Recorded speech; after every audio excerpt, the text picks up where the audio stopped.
Some other checklists, we do have checklists for the technology facilitators in your building, the DNI, if your building has one, and department chairs. So they are also going to be part of this team effort to really make sure that the inductees feel supported and that they feel welcomed. We don't want any inductee coming into our district as a new employee and struggling with anything. Hopefully they will be supported in your building and supported by you as their mentor.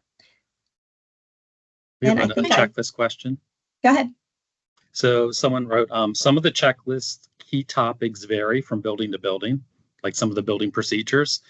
If our inductee is in another building, will someone be available in their building to review those things with them?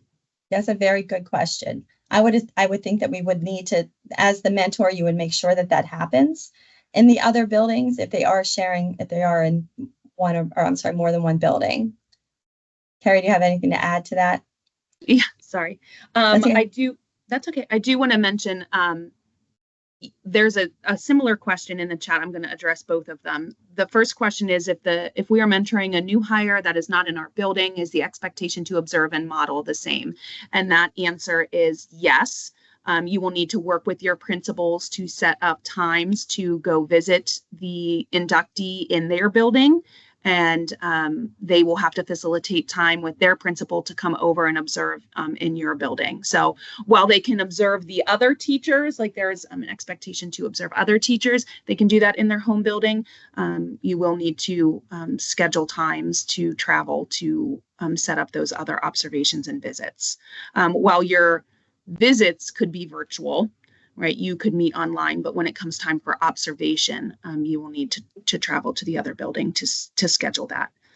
And then to tag on with Wendy, like she said, if there are particular components on a checklist that are building specific and you are not in that building, we would ask that you help point that person in the right direction. As mentioned, the technology facilitator in that building, if there's a DNI in that building, their department chairs, they'll also be checking in with them. So there might be components where you just say you need to touch base with your DNI in your building regarding this specific topic, and point them in the right direction, and if there are any changes with that. And then there's another question that says, is there a version of induction for new hires who are not eligible for induction? So today, we will provide new hire training to all staff and support them with that. But in regards to a mentor or induction plan like this, it is just for our staff that need induction. We are aware that there are teachers who come in who have years of experience but are new to the district. They don't need induction. That doesn't mean that they don't still need some support. And we will help support through the new hire training, but we do not have a program right now similar to this for those situations. In addition, when we get to the Canvas course that we created for the inductees, we will be creating a similar course for new hires and just taking out the requirements so that they can still have all of the information provided to them, but without the different requirements when we get to that portion. And before we move on, I do want to mention one of the things we've worked really hard on, and which again has been based on the feedback that we've received, is trying to get as many role specific checklists as possible. So while Wendy shared and there was the screen with the elementary, middle, and high school, we have specific checklists for special education at all levels, different rooms of special education, different levels, psychologists, nurses. So we've been trying to collect a library of as many role specific checklists as we can, and really working with those departments if what we have does not match what they need. So trying to keep those up to date and relevant as possible. Logan has a question here. If we're mentor teachers to a teacher working in a different special education area, grade level, can the observation of a veteran teacher in their relative area fulfill the observation requirement? We actually have a requirement in for them to observe other teachers, and so it would fulfill that requirement, so they would then be able to have that as well.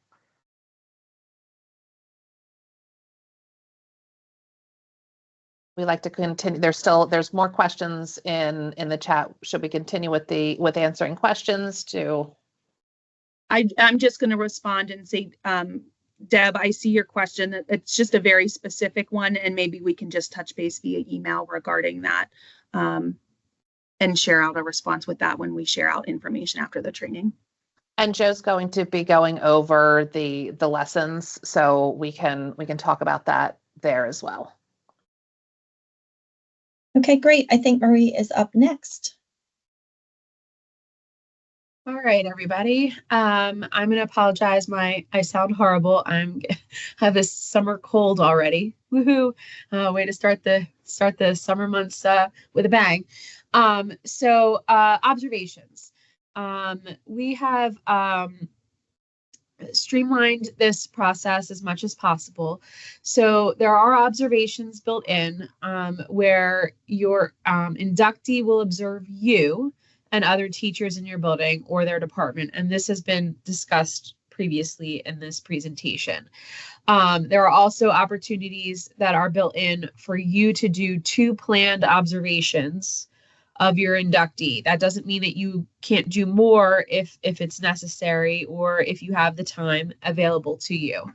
But during these observations, we've really tried to mimic the type of observations that principals and special ed supervisors will be doing on the teachers. So we've used the Danielson framework for teaching domains 2 and 3 to make them more specific on what you're going to go in and observe on for them and what they will observe you. Again, one of the things that we really want to stress is making sure that you talk with the principals about making these observations possible. So if you don't have a time that you can go in and observe them, you need to talk with your principal, and they will need to provide you coverage in order to make sure that this gets done. So go ahead, Chris, sorry. So these classroom visitation rubrics, they're going to be available on the Canvas page. They are detailed. However, when you go in and observe your teacher, you don't necessarily need to do all of this at one given time. So when you go in and observe somebody, or they come in and observe you, perhaps the first time they might want to focus on the classroom environment. And that would be the area that they would look at. The next time it might be instruction, which is on the next page.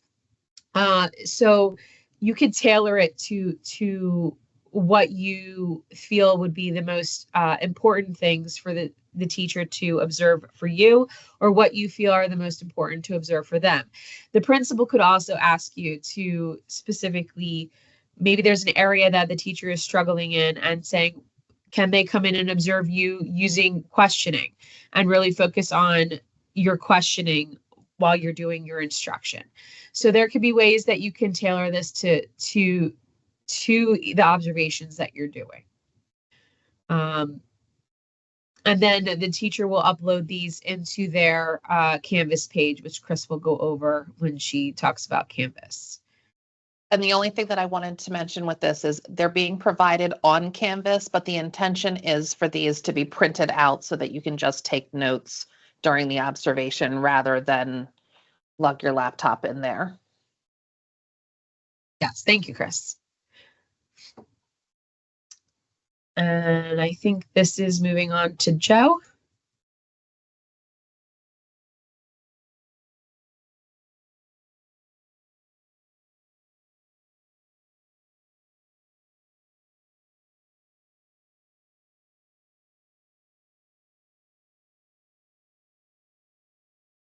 Joe, we're not hearing you, even though it looks like you're unmuted.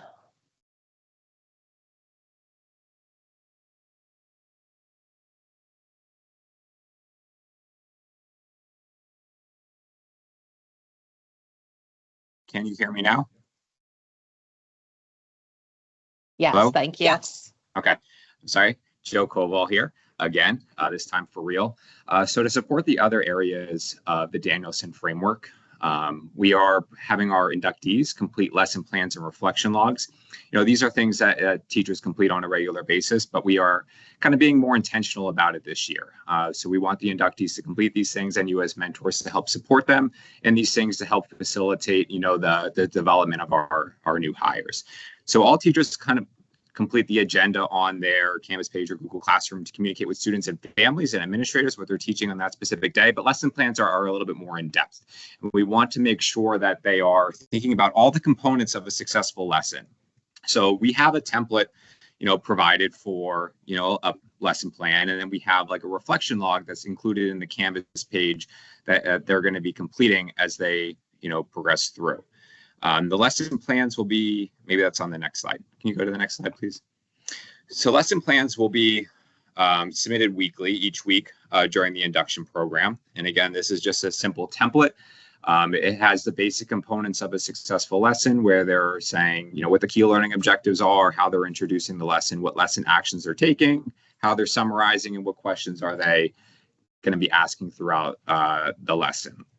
So principals will be able to see these lesson plans that have been added to this course and try to identify, is there a need for added support or is the inductee on the right track? And again, mentors, your role is to kind of help facilitate the creation of these lesson plans so that whenever you meet with your inductees, especially early on.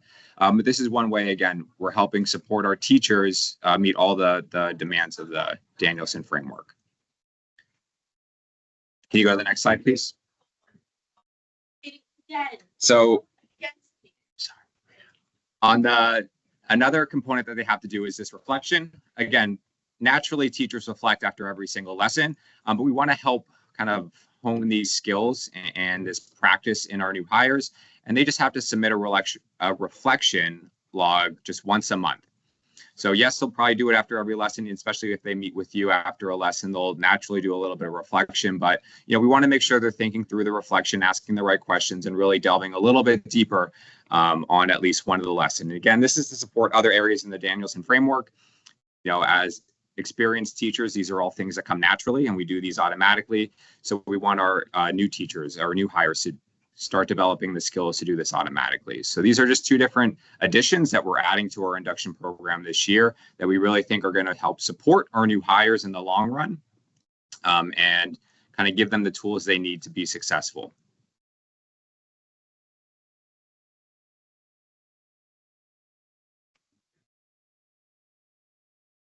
Okay, so now we're going to go over how we've moved all of this from the binders and being a paper pencil process to the online process. So this is the landing page. It will also have a video of how to use the course when it's completed.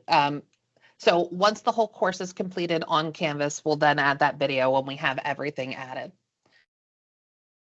So what it's broken down to from that homepage. So on the home landing page, there's monthly requirements that list everything by each month. And then there's also inductee information.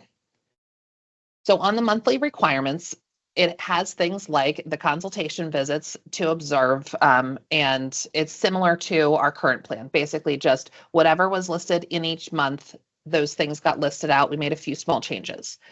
The things that are bigger changes are the reflection logs and the lesson plans. So the two things that Joe just talked about, here's where they're lined up on for each month.